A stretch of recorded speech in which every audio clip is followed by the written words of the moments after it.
Hello everyone, welcome back to ABM 41, the Introduction to Agribusiness Management.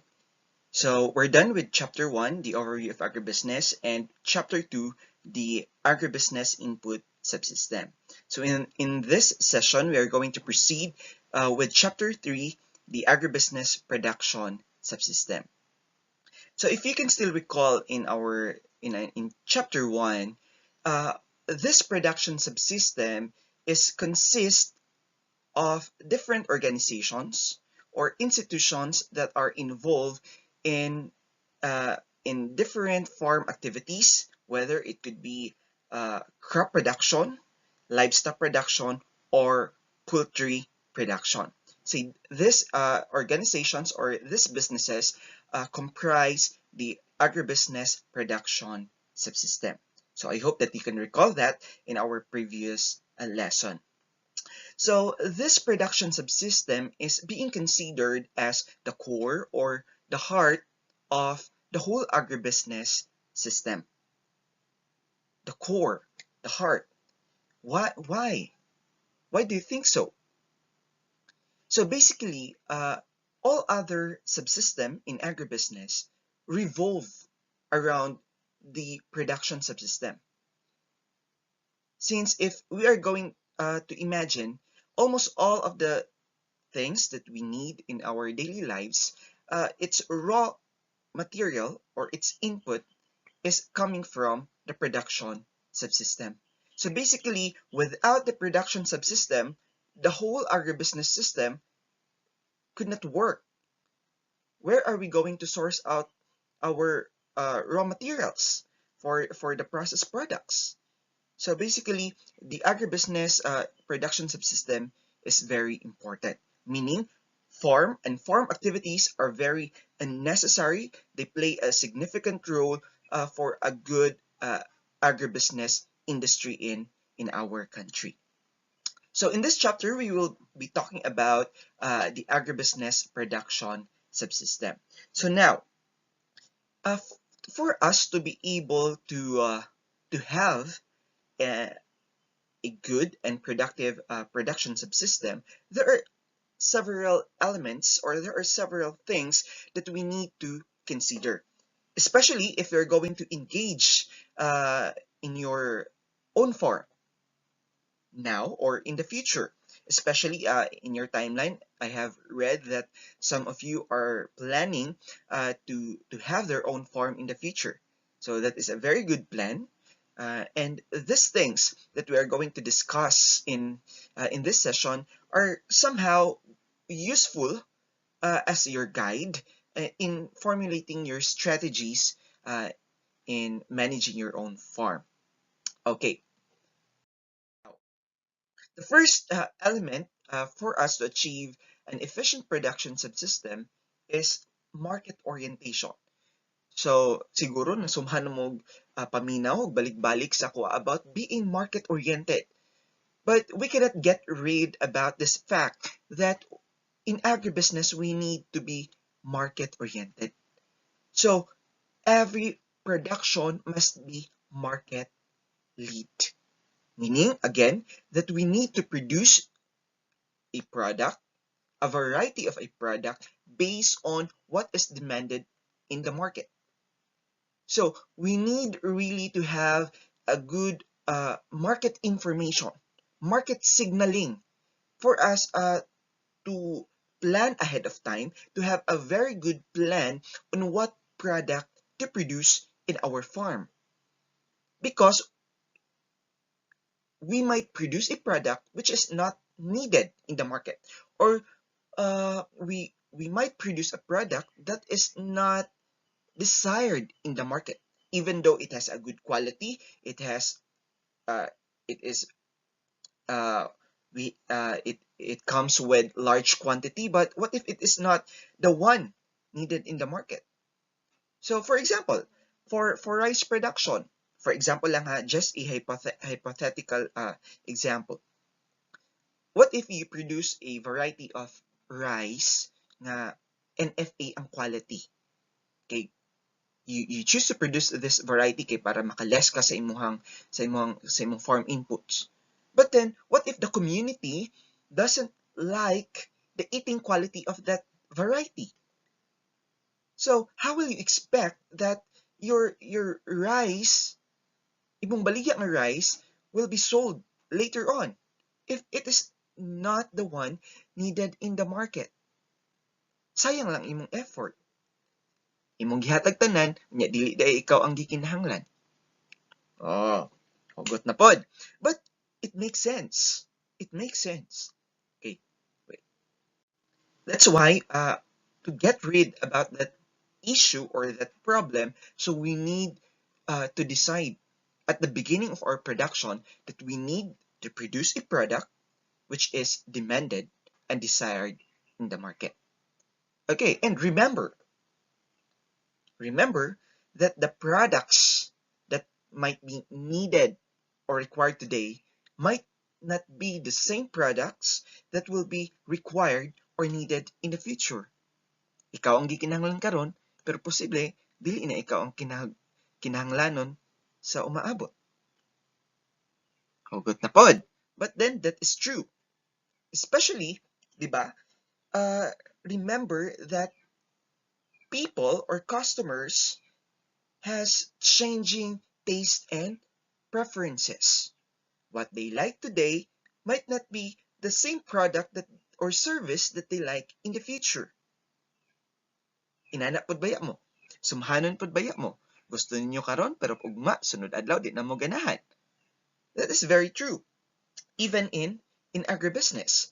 So that is why one element that we need to consider is being market oriented. Meaning we need to forecast. We need to determine what is needed today and what will be needed in the future, so that in our farm production, we can jive with those changes. So as we jive with those changes, we can make sure that there is a sure market for our produce. There is a sure buyer for our products. And of course, we can avoid problems in marketing later on. That is why very market orientation is very important. And 'di ba, if you're going to study in your some other business subjects later on, that products has its different life cycle. So eventually, for some products, it will reach to its decline stage. So with that, since dili tanang product iyang demand stable, dili tanang product na consistent iyang demand. So that is why we need to know, dapat makiramdam, dapat dili manhid kung unsa ang gikinahanglan sa market. That is for you to be efficient in your farm production. Okay, so much for number one. Let's proceed to number two. Second is location. Location is very important factor that we need to consider where we are going to situate our crop production, our livestock or poultry farm. So there are a lot of things that we need to consider, we need to examine before we finally decide to put up our farm in that particular location. And let's try to study these factors individually. So first is crop choice. So in choosing the location, you need to consider crop choice. So most agricultural products have certain level of perishability which requires specialized handling for it to reach the market at the quantity and quality desired by the customers. So it is not a wise decision, or it is not a good move na kung unsa i-produce sa imong silingan or sa imong pare is mao ra pod imong i-produce. Suno-suno ba? But isa nga atong i-consider is crop choice. So, di ba, if you can still remember that one basic or very common characteristic of agriculture products is that it is highly perishable in nature. Since it is perishable, so it requires a specialized way of handling. para dili siya madaot. So, what if the location of your farm nakayuta pero let us say grabe kalisod ang dalan, bukid kaayo, and then let us say kabayo lang ang means of transportation. And then you, based on studying the market, nakita ni mataas ang demand sa kamatis ug gamay ra ang gisupply. So you decided agad nga to produce kamatis. Ingon ni sir nga dapat market oriented, so ako nang gibuhat tong giingon ni sir, so sakto na siguro ni ako ang gihimo. But somehow in that decision you might fail to consider some other factors. So let us say nitubo na ang kamatis, okay imong harvest karon, how are you going to transport your kamatis from your farm to the market, considering 10 kilometers distance with very non-passable roads and kabayo lang ang means of transportation. So, ayaw kong ingna nga ibutang rin ako ni akong mga harvested nga kamatis sa sako, then ikarga sa kabayo. Would that be okay? Do you think would that be okay? Of course, no. Diba? In terms of characteristic of the product, kamatis is very, very, very soft, very delicate. So kung ibutang na nimo og sako tapos ikarga dito sa kabayo, pag abot sa market lata na. Pilay presyo dayon sa imong kamatis, mubaba. The worst pa basta wala na imong palit. So we need to consider the crop choice. So since we're talking about kamatis, di ba? The common way on how to handle kamatis is you need to have kahon. In that kahon, pwede nimo butangan og dahon sa saging kanang laya, or pwede pud nang dili laya nga dahon sa saging, and then get nimo ibutang kamatis, then you can then now transport. So if you have the means, if kaya nimo ma-provide ang specialized way of handling a particular agricultural product, then well and good. You can proceed. There's no problem with that. But if you don't have the capacity and the capability to provide the specialized way of handling a particular agricultural commodity, then better shift or look for an alternative crop choice. Ayaw pugsa og dili. Diba? So make a choice or choose a crop that will during harvest season and during marketing time is kaya nimo i-handle. Okay, like katong atong sir, unsan lang atong itanom atong area nga layo nya, bati ang dalan. So siguro pwede ka mo kung try to consider or try to examine if or try to research if basin pwede ang kape. Diba? Kung mag-harvest kasi mo kape pohon, dili man highly specialized way ang pag-transport sa kape. Or root crops, pwede pod. You can also, how about rubber? So there are different commodities that you can choose from. So make the right choice. Make the right crop choice. Okay. Another one. Second is the availability and or cost of land. So now, what we need to consider here is we should avoid force fit. Again, dili pugson. Dili pugson o dili compatible. Ouch! Dili pugson. Because kung imong pugson and then dili compatible ang crop o ang yuta nga imong gigamitan, then you will end up with heartaches. Nganong heartaches man? Gansi. Losing. Sayang imong investment. So we should avoid force fit. So we need to consider the availability of land. Diba? We need to consider the availability of land, and if the land is available, then try to consider doing or conduct soil analysis. Soil analysis so that you will identify what are the crops that will be suitable for this particular farm location.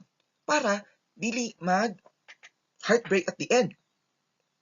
Para compatible ang crop ug ang type sa soil, and then you will end up productive at the end of the production period.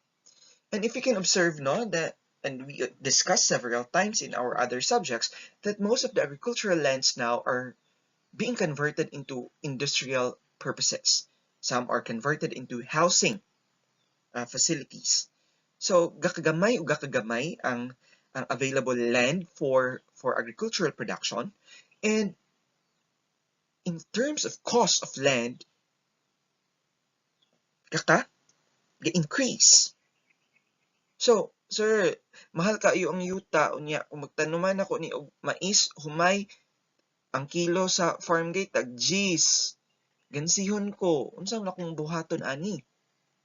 So, one strategy that you can do to recover your investment faster is considering ang mahal imong investment sa yuta, no?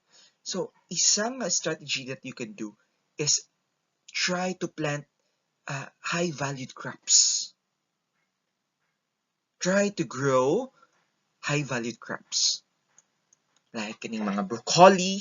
Basta mo match lang ang climatic condition, mo match lang ang quality sa soil. Then, isang nga pamaagi is produce this high-valued crops.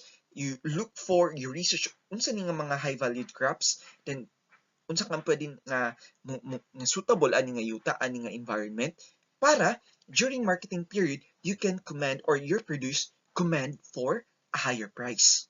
If it commands for a higher price, then you can increase your sales. And if you can increase your sales, then you can easily recover your investment. So isa na nga atong timan-an. Then third is agroclimatic factors. Agroclimatic factors like type of soil. Diba? For example, if the type of soil is sandy, diba na may soil science natin, loam, sandy, clay. So what if the type of soil is sandy? And then gitanuman nimo og rice. Diba? And in rice production, that is it requires a type of soil which has higher water holding capacity. So ang sandy soil is dili siya hold to water. So dili sila compatible. So you need to select the right crop for the right soil type. Terrain. So bakilid. So look for crops nga suitable for bakilid. So for corn production, okay na siya for medyo bakilid nga terrain. So climate. So unsa ang diba, there are products nga or there are commodities that have specialized or special requirement in terms of climatic condition. For example, rubber. Ang rubber, isang nga iyang requirement is dapat katong yuta nga medyo humok. Okay, ang rubber man gud is deep-rooted siya. So dapat makapenetrate siya sa ilalom gyud. Ilalom sa yuta ha. So dapat makapenetrate siya dito para motubo siya maayo. So kung ang yuta nga imong tamnan is batuon, so somehow kung batuon unsa niya pagpenetrate sa ilalom. So if batuon siya, so try to consider some other crops nga pwede. And another example for let us say strawberry. It requires cold nga weather. Bugnaw pa sa imong uyab, bugnaw pa sa imong ex. Ingon ana kabugnaw ang kinahanglanon sa imong strawberry. So that's why, diba, if there are strawberries that thrive here in Bukidnon, very few.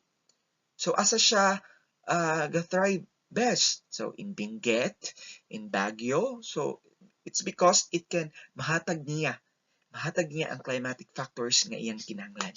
So, productive siya. So, ato na siyang i-consider. Dili lang nga tanom lang tanom, but we need to consider these things para ma-avoid nato ang waste of resources, waste of efforts. Kay sayang pag masayang natanan atong effort, unya gansi ra din ta sa kaulahian. Ato nang i-consider. Another thing, number 4. Number 4 is we have access to market. So, distance to the market influence marketing and distribution costs as well as timeliness of product delivery of the commodities.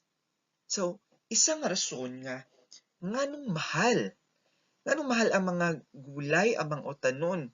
Unya ang mga farmers gipalito sa ilaha nga barato. Ang mga middlemen usually dako og gipatong.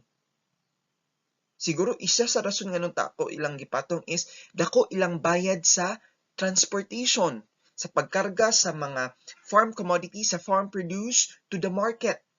Diba? Diba sa inyong bukid, anong mahal ang plitik kay rough road. So try to imagine the setup, farm to market roads set up in our country in the Philippines. Diba?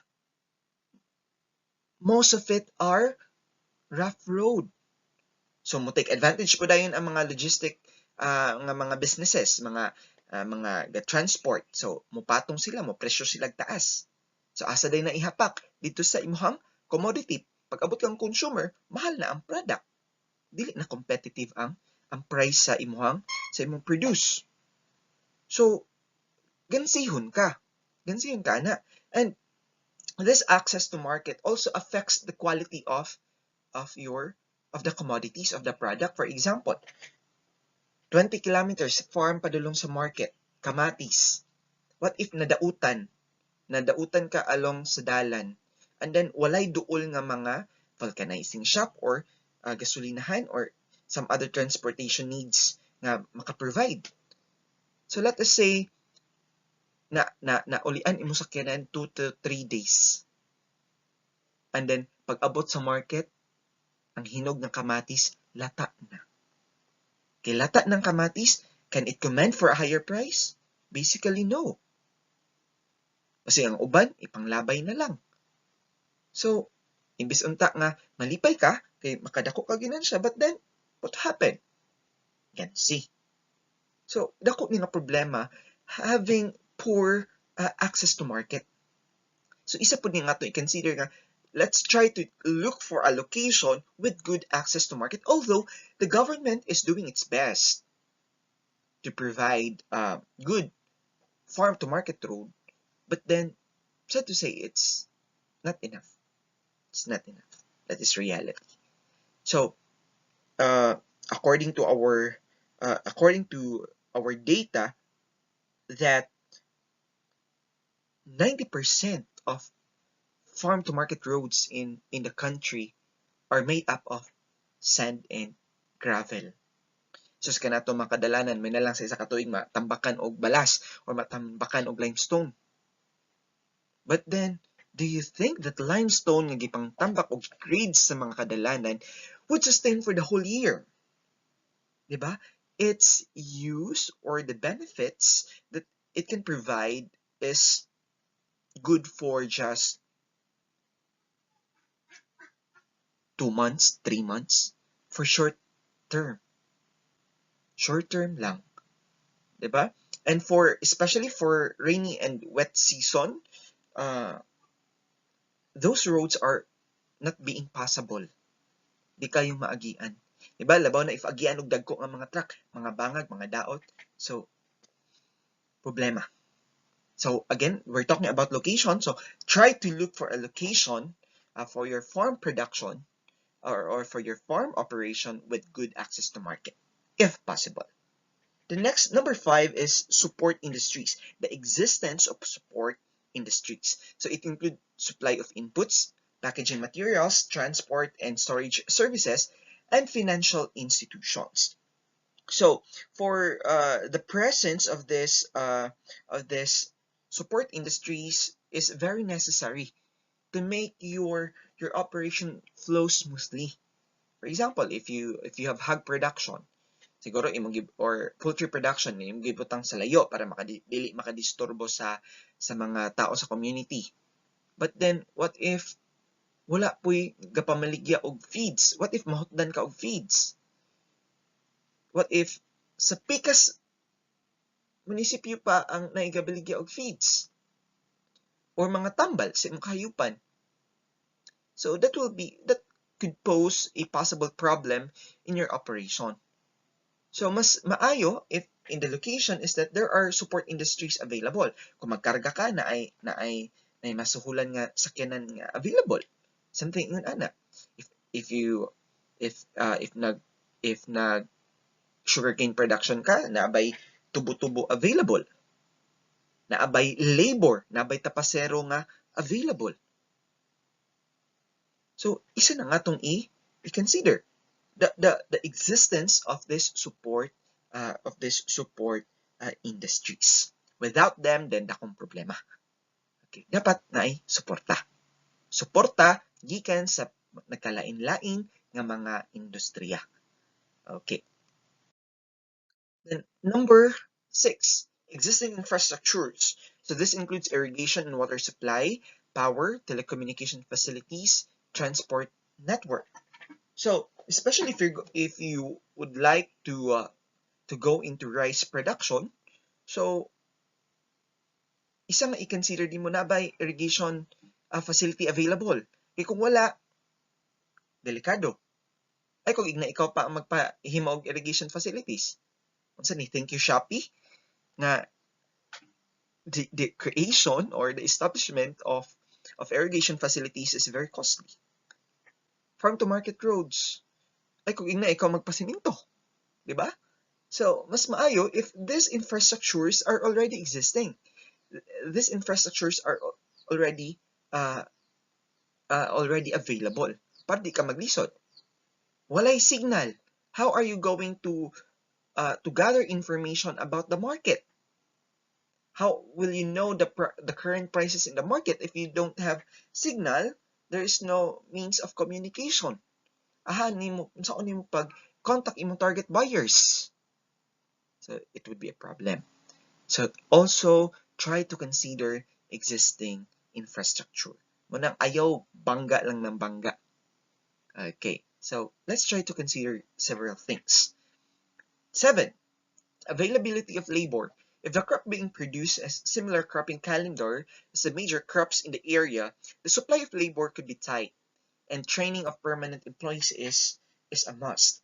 One very clear example that I could cite is the situation here in Bukidnon. So before, mas daghan gitong farmers who engage in sugarcane production. But as time goes by, some sugarcane owners opted to let their land be rented by pineapple plantations, sugarcane plantations, nga naman. One major problem that these sugarcane farmers that are facing during milling season is they have really difficulty in finding or recruiting tapasero, labor. Wala na kaayo ka kuhaan og labor, source of labor these days. Why? Ang mga tapasero sa una, they are now working in the plantations. Mas lighter ang trabaho, mas dako og sweldo. So, di ba, if you can notice, some of the sugarcane farmers is that they just sell their sugarcane as standing crop. They don't sell it nga sila nagpatapas. Ano man, maglisod sila pangitag tracking, maglisod sila mangitag tapasero. So ang mga dili lang ka problema sa pagpangitag tapasero is katong mga large sugarcane farmers. Ito 20, 30 hectares kay nga naman, na sila regular nga nga tapasero. Nga everyday na itapas, everyday na ay sulduhon. So dili mo hawa si tapasero. So dili sila magproblema. Ang nagproblema kining mga naalay 1 ka hektarya, 2 ka hektarya nga mga sugarcane. So